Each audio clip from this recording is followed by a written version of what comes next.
दोस्तों, यह कहानी विनय और माधुरी की है। विनय एक पढ़ा लिखा सुंदर नौजवान था। विनय के पापा एक बिजनेसमैन थे तथा विनय एमबीबीएस की पढ़ाई कर रहा था। विनय के पापा का नाम सेठ सोहनलाल था तथा सोहनलाल के एक करीबी दोस्त थे जिनका नाम सुकुमार था। सुकुमार की एक लड़की थी जिसका नाम माधुरी था। माधुरी भी एमबीबीएस की पढ़ाई उसी कॉलेज से कर रही थी जिस कॉलेज से विनय पढ़ रहा था। वह दिन बड़ा ही खुशी का दिन था जब दोनों ने एमबीबीएस पास किया तथा एक साथ ज़िंदगी बिताने का फैसला किया। घर वालों ने भी खुशी से इस फैसले का स्वागत किया तथा दोनों की शादियों की तैयारी जोर शोर से चलने लगी। माधुरी शादी के सपने संजोए जब सुहागरात की सेज पर पहुंची तो विनय काफ़ी परेशान दिखाई दिया। माधुरी ने पूछने की कोशिश भी की कि क्या बात है, लेकिन उन्होंने कोई जवाब न दिया। रात को के 11 बज चुके थे। सभी लोग सो चुके थे। सुहागरात की खुशियां चरम पर थी। तभी उन्होंने लाइट ऑफ कर दी तथा बाहर चला गया। थोड़ी देर बाद कमरे से सिसकियों की आवाज़ आ रही थी। जब जवानी का तूफान थमा तो माधुरी ने देखा कि सुहागरात की सेज पर विनय नहीं बल्कि विनय का दोस्त शेखर था।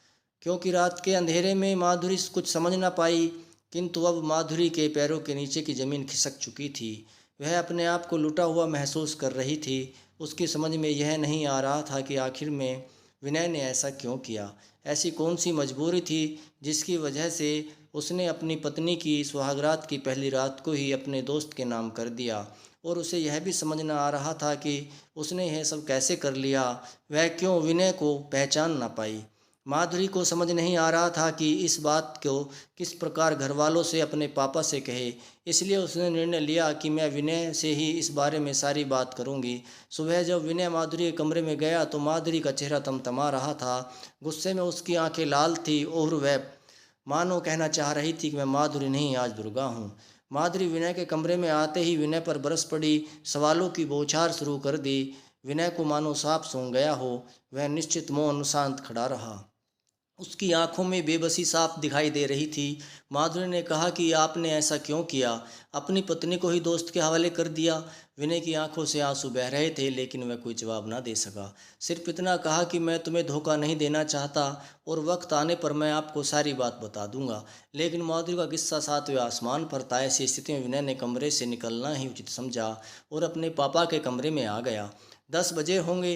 विनय के पापा माधुरी के कमरे में गए और हनुमान के टिकट देते हुए बोले, बेटा यह तुम्हारे हनुमान के टिकट हैं, मनाली घूम आओ।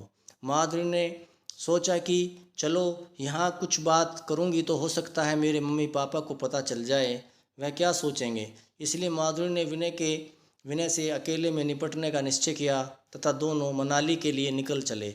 होटल में जाते ही माधुरी विनय पर बिखर पड़ी, विनय पर चिल्लाने लगी। माधुरी ने पूछा, तुमने मेरी इज्जत का सौदा क्यों किया? विनय ने बताया कि तुम्हारे पापा एक हेड क्लर्क हैं, फिर भी उन्होंने एमबीबीएस की महंगी फीस 4 लाख रुपए तुम्हारी पढ़ाई के लिए उधार लिए थे। और मेरे पापा ने भी अपनी बिजनेस के लिए शिखर के पापा से पैसे उधार लिए थे, किंतु मेरे पापा को घाटा हुआ जिस कारण हमारी कंपनी डूब गई और शिखर के पापा लगातार पैसों का मेरे पापा पर दबाव बनाने लगे। किंतु मेरे पापा ने आपके पापा को कहना उचित नहीं समझा, लेकिन वह समझ नहीं पा रहे थे कि वह क्या करें। पापा ने मुझे बताया कि तुम्हारे पापा से कर्ज लेना है, किंतु मैं जानता था कि आपके पापा 4 लाख तो क्या 4,000 नहीं दे सकते। हमारी मंगनी में पहले दिन शिखर मेरे साथ था। शिखर ने शर्त लगाई कि अगर तुम एक रात के लिए माधुरी को मेरे साथ सोने की इजाज़त दे दो तो मैं आपका सारा कर्जा माफ़ कर सकता हूँ। इतनी बात सुनकर मैं आग बूला हो गया और मैंने शिखर को बहुत खरी खोटी सुनाई और वहाँ से धक्के मारकर घर से बाहर निकाल दिया। लेकिन शादी की रात जब मैं कमरे से बाहर निकला टॉयलेट जाने के लिए तो शिखर ने हाथ जोड़ते हुए कहा कि भाई मेरी गलती है, मुझे माफ़ कर दो। और फिर उसने मुझे कोल्ड ड्रिंक पीने के लिए दी। जैसे ही मैंने कोल्ड ड्रिंक पी मैं नशे में हो गया। सुबह जब मेरी आँख खुली तो मैं सोफे पर पड़ा था। मुझे समझते देर न लगी, शिखर ने मेरे साथ धोखा किया है और मैं फंस चुका था। मेरी समझ में यह नहीं आ रहा था कि मैं क्या करूं। अगर मैं पुलिस कार्रवाई करता हूं तो तुम्हारी और मेरी दोनों की बदनामी का डर है। ऊपर से उसका कर्जा तुम्हारे पापा की जान ले सकता है। साथ में जो होना था वह तो हो गया। तुम्हारी इज्जत वापस नहीं आ सकती, लेकिन मैं हाथ जोड़कर आपसे इसके लिए माफ़ी मांगता हूँ तथा वादा करता हूँ कि आगे से आपकी पूर्ण सुरक्षा की जिम्मेदारी मेरी है। मेरी तरफ से ज़िंदगी में कभी भी आपको धोखा नहीं मिलेगा। माधुरी सारी बात समझ चुकी थी। उसे लगा गलती उसी की है। उसने क्यों नहीं यह महसूस किया कि विनय की जगह शिखर है। अब उसकी समझ में बात आ चुकी थी कि कमरे में आने से पहले उसे दूध से भी अजीब महक आ रही थी। शायद उसमें कुछ मिलाया गया था जिसकी वजह से मुझे मदहोश सी चढ़ गई थी। लेकिन अब वे दो ही रास्ते थे, या तो पुलिस का सहारा लिया जाए तथा शिखर को सलाखों के पीछे पहुंचाया जाए, या फिर इस घटना को दुखद सपना समझकर भुलाया जाए। विनय ने बताया कि अगर हम पुलिस कार्रवाई भी करते हैं तो शिखर बहुत पैसे वाला आदमी है, वह किसी भी प्रकार अपनी जमानत करा लेगा और सजा भी हुई तो 2-4 साल की।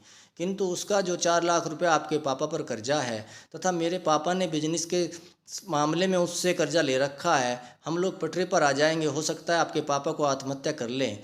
अगर तुम चाहती हो कि तुम्हारे पापा आत्महत्या कर लें तो तुम पुलिस में जाने के लिए स्वतंत्र हो, मैं तुम्हारा साथ दूंगा।